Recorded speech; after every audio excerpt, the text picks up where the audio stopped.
নমস্কার। যুক্তি তর্ক সঙ্গে অর্কই আপনাদের স্বাগত। আপনাদের সঙ্গে আমি অর্কপ্রভ সরকার। ইন্ডিজোটের পিণ্ডি চটকে গেছে, এটা নিয়ে তো আর আপনাদের মনে নিশ্চয়ই কোনো সংশয় নেই।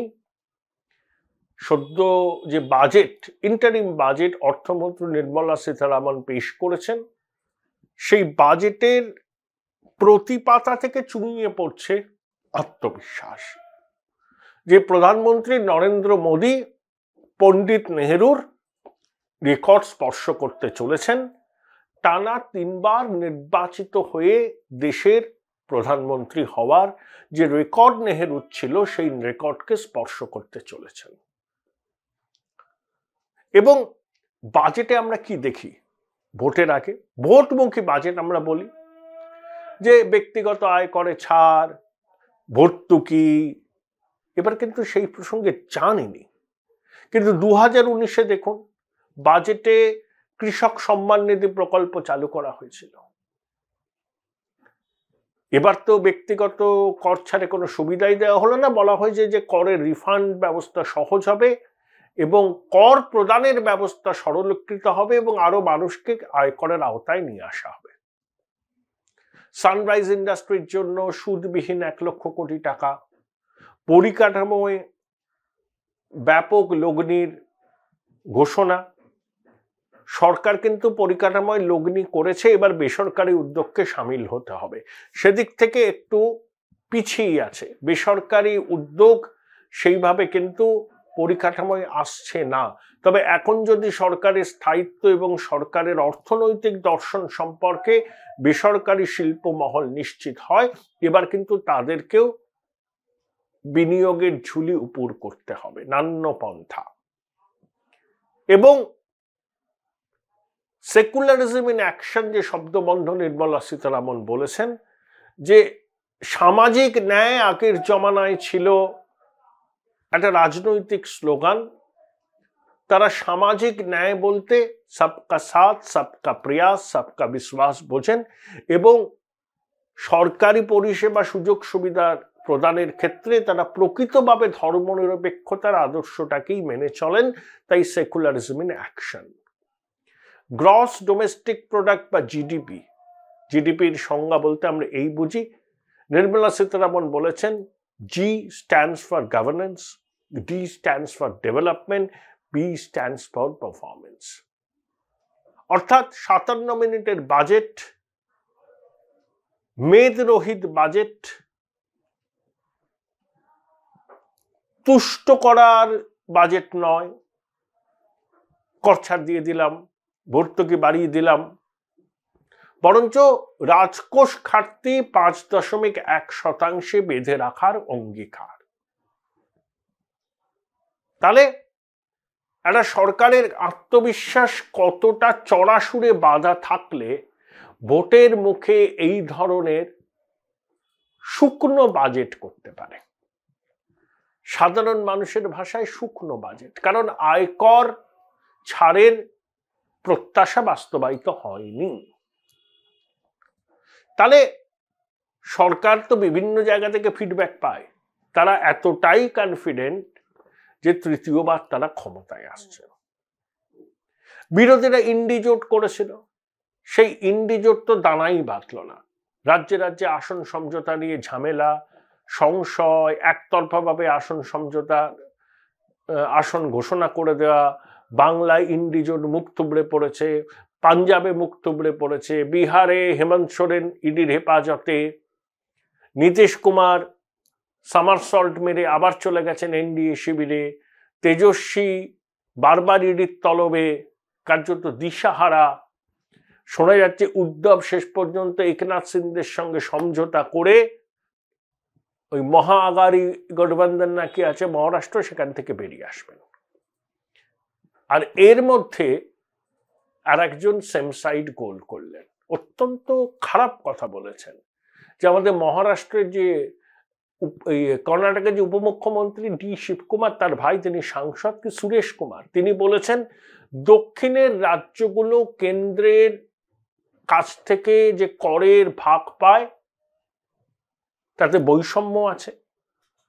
দক্ষিণের রাজ্যগুলো থেকে কেন্দ্র বেশি বেশি পরিমাণে রাজস্ব সংগ্রহ করে, কিন্তু সেই রাজস্বের ভাগ যখন হয় তখন দক্ষিণের রাজ্যগুলো কম পায়, উত্তরের হিন্দিভাষী রাজ্যগুলো বেশি পায়। বঞ্চনা। এরকম চলতে থাকলে দক্ষিণের রাজ্যগুলো আলাদা দেশ গঠনের দাবি তুলবে। কংগ্রেস দলের সাংসদ সংবিধান হাতে নিয়ে শপথ নিয়েছেন, দেশের সার্বভৌমত্ব অখণ্ডতা রক্ষার শপথ নিয়েছেন। তিনি যদি হুমকি দেন যে প্রাপ্য না পেলে দক্ষিণের রাজ্যগুলো দেশ ভাগের রাস্তায় হাঁটবে, মারাত্মক। এ তো মারাত্মক। ইন্ডিজোটের শরিকরা তো প্রতিবাদ করলেন না। স্টালিনের ছেলে বলেছিলেন যে সনাতন ধর্মকে মুছে ফেলতে হবে, ইন্ডিজোটের শরিকরা চুপ করেছিলেন।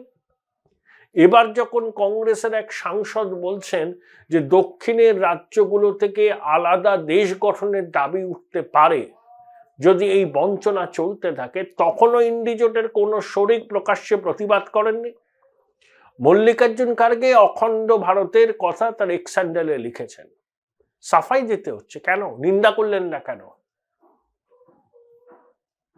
আপনার তো নিন্দা করার উচিত ছিল। হ্যাঁ, আপনারা কেন্দ্রীয় করের টাকা সমানুপাতিক হারে পাচ্ছেন না, ক্ষোভ বিক্ষোভ থাকতে পারে, আমি তার নিয়ে কোনো প্রশ্ন তুলছি না, সেগুলো আলাপ আলোচনার মাধ্যমে মেটাতে হয়। তার জন্য হ্যাঁ, প্রেশার পলিটিক্স চলতে পারে, চাপ দেওয়ার কৌশল চলে, আন্দোলন হতে পারে, অবস্থান হতে পারে, বিক্ষোভ হতে পারে, সব কিছু হতে পারে। কিন্তু একজন নির্বাচিত প্রতিনিধি ভারতের জাতীয় কংগ্রেসের, তিনি কিভাবে বলেন যে এই প্রবণতা চলতে থাকলে দক্ষিণের রাজ্যগুলো মিলে একটা আলাদা দেশ গঠনের দাবি উঠতে পারে? এ তো সাংঘাতিক। কোন পথে আমরা চলেছি? আমরা চাই অখণ্ড ভারত, উত্তর দক্ষিণ পূর্ব পশ্চিম মিলেমিশে থাক। ভাষার ভিত্তিতে রাজ্য গঠন, সেই রাজ্য গঠনের ইতিহাস আমরা জানি।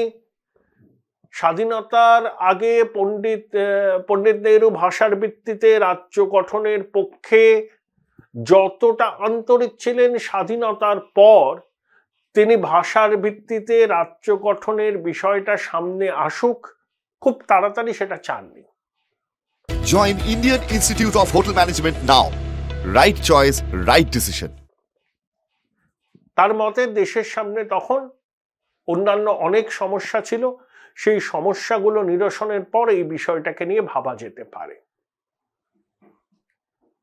ভারতবর্ষের জাতীয় ভাষা কি হবে, সরকারি ভাষা কি হবে, তা নিয়ে নেহরুর সুস্পষ্ট মত ছিল। তিনি চেয়েছিলেন সংবিধান প্রণয়নের 15 বছর ইংরেজি ভাষা সরকারি কাজকর্মের ভাষা হিসাবে হিন্দির পাশাপাশি থাকুক, তারপরে হিন্দিকে প্রধান সরকারি ভাষা হিসাবে নিয়ে আসা হবে। কিন্তু তারপরেও ইনডেফিনিট পিরিয়ড ইংরেজি ভাষাও সরকারি ভাষা হিসাবে হিন্দির পাশাপাশি রয়েছে। পণ্ডিত নেহরু সে বন্দোবস্ত করেছিলেন। তাহলে ভাষা নিয়ে দক্ষিণ ভারতের মানুষের মধ্যে একটা আবেগ আছে। কর্ণাটক শিল্পোন্নত রাজ্য, তামিলনাড়ু শিল্পোন্নত রাজ্য, আন্ধ্রপ্রদেশ শিল্পোন্নত রাজ্য, তেলেঙ্গানা শিল্পোন্নত রাজ্য, সেখান থেকে করের ভাগ কেন্দ্রীয় সরকার বেশি পায়, এটাও ঠিক। ডি সুকুমারের ভাই যে অভিযোগটা করেছেন সেটা খতিয়ে দেখা দরকার অবশ্যই। কেন বঞ্চনা হবে, বন্টনে কেন অসাম্য হবে? কিন্তু তার মানে কি এই যে তিনি বলবেন যে দক্ষিণের প্রদেশগুলোকে নিয়ে প্রয়োজনে আলাদা দেশ গঠনের দাবি উঠতে পারে? এগুলো তো উস্কে দেওয়া, বিচ্ছিন্নতাবাদকে উস্কে দেওয়া।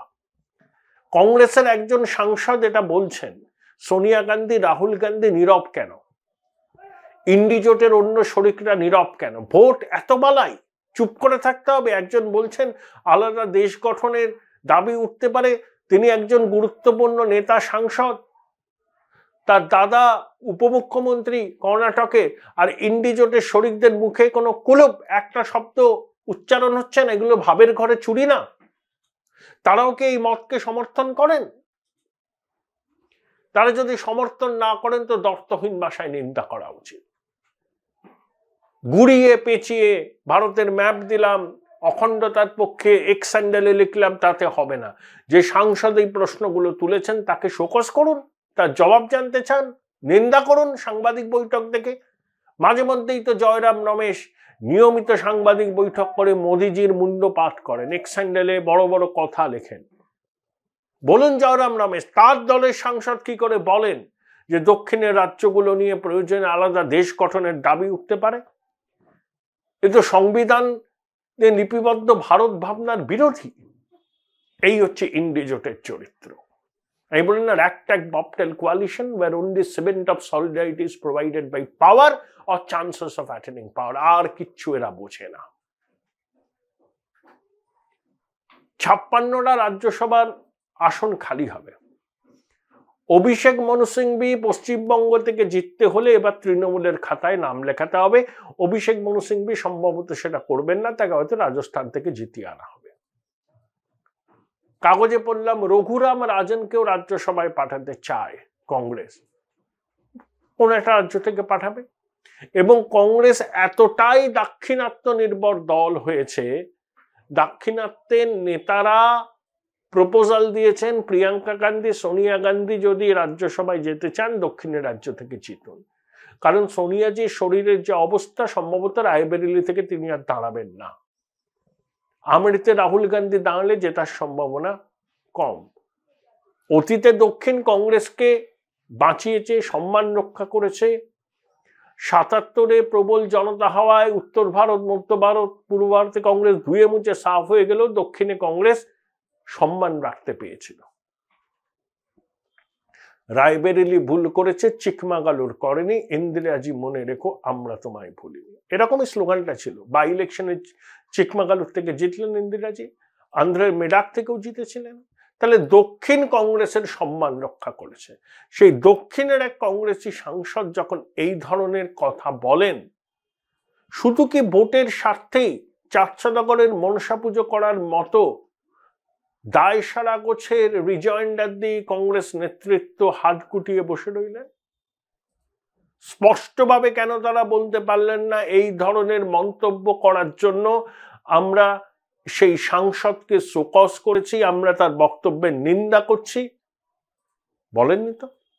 ওই বললাম ভাষা ভাষা প্রতিবাদ, শটটা নিচু হয়ে গেছে জয়রাম রমেশের। এটা যদি বিজেপির কেউ বলতো উনি দেখতেন রে রে করে নেমে পড়তো ইকোসিস্টেম।